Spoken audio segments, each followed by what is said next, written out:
E se tudo aquilo que a gente acha que sabe sobre o câncer estivesse errado? Hoje, vamos mergulhar numa fonte que apresenta uma teoria radicalmente diferente sobre a origem de uma das doenças mais temidas da humanidade. Mas antes de mais nada, um aviso super importante, tá? O que a gente vai explorar aqui são as alegações de uma fonte específica. É um conteúdo para a gente conhecer, puramente informativo, de jeito nenhum isso substitui o conselho de um profissional de saúde. Para qualquer diagnóstico ou tratamento, a conversa é sempre com um médico ou especialista licenciado. A própria fonte que a gente está analisando já começa com esse convite: apertem os cintos. É um sinal bem claro de que estamos prestes a desafiar umas ideias que parecem muito certas sobre o câncer. Então, bora lá. O primeiro ponto que essa teoria contesta de frente é aquela noção de que o câncer é uma doença antiga, sabe? Que sempre esteve por aí, junto com a gente. De um lado, tem a visão convencional, que a maioria conhece. O câncer é milenar, é encontrado até em múmias e textos antigos. Do outro lado, a alegação da nossa fonte é bem diferente. O câncer moderno é jovem, um filho direto da Revolução Industrial. Essa teoria aponta para um momento bem específico, o finalzinho do século XVIII. A fonte argumenta que foi ali, com o boom da química industrial, que o câncer de verdade surgiu. E de lá para cá, ele foi evoluindo, de poucas variedades mais tranquilas para centenas de formas agressivas que a gente vê hoje. Ok, mas se não é uma doença antiga, de onde ela vem? Isso nos leva direto para o segundo grande mito que essa fonte ataca: a ideia de que a culpa de tudo é da nossa genética.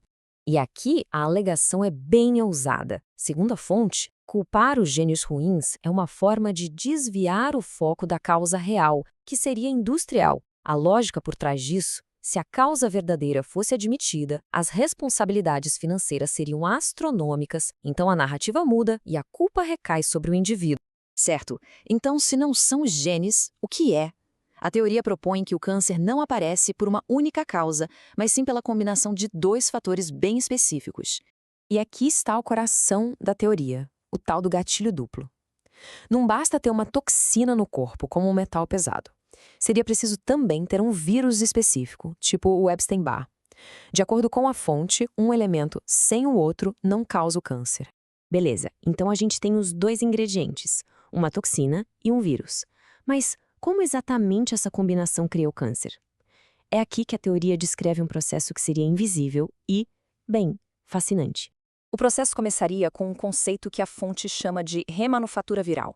A ideia é que o vírus não fica só ali, perto da toxina.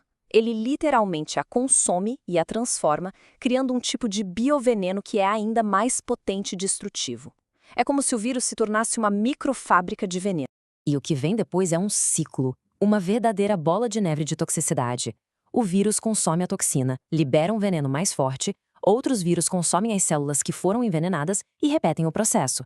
A cada passo, o veneno fica exponencialmente mais perigoso. Esse ciclo chega num ponto crítico. O veneno fica tão, mas tão tóxico, que passa a ser uma ameaça para o próprio vírus. Para conseguir sobreviver nesse ambiente hostil que ele mesmo criou, o vírus é forçado a fazer uma coisa drástica: sofrer uma mutação. E este seria o clímax da teoria. Depois de passar por mutações extremas para sobreviver à sua própria toxicidade, o vírus se transforma por completo. Ele não apenas cria a célula de câncer. Segundo a fonte, ele se torna a própria célula cancerosa. Uma conexão que, segundo eles, a ciência convencional ainda não descobriu. Se as toxinas e os vírus são a origem, o que alimenta o fogo depois que ele já começou? A fonte, então, foca na dieta e argumenta que um dos vilões mais conhecidos da nutrição talvez não seja bem o que parece. A teoria faz uma separação bem clara entre açúcares bons e ruins. Os processados, tipo xarope de milho, seriam problemáticos. Já os açúcares naturais das frutas, a fonte defende que são benéficos, porque eles não vêm sozinhos, vêm num pacote com fitoquímicos que, na verdade, ajudariam a combater o câncer.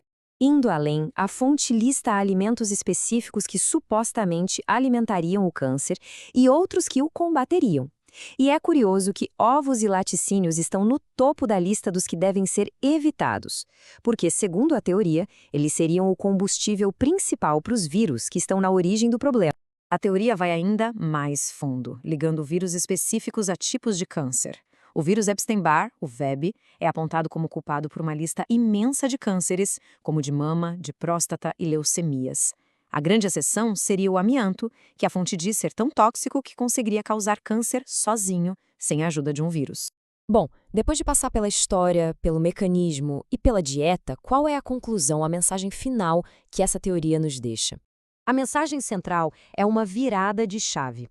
O câncer deixaria de ser visto como uma falha interna do nosso corpo, uma traição dos nossos genes. Ele passaria a ser apresentado como uma doença externa causada pela dança entre vírus e toxinas industriais. A culpa, portanto, sairia do corpo e iria para o ambiente que a gente criou.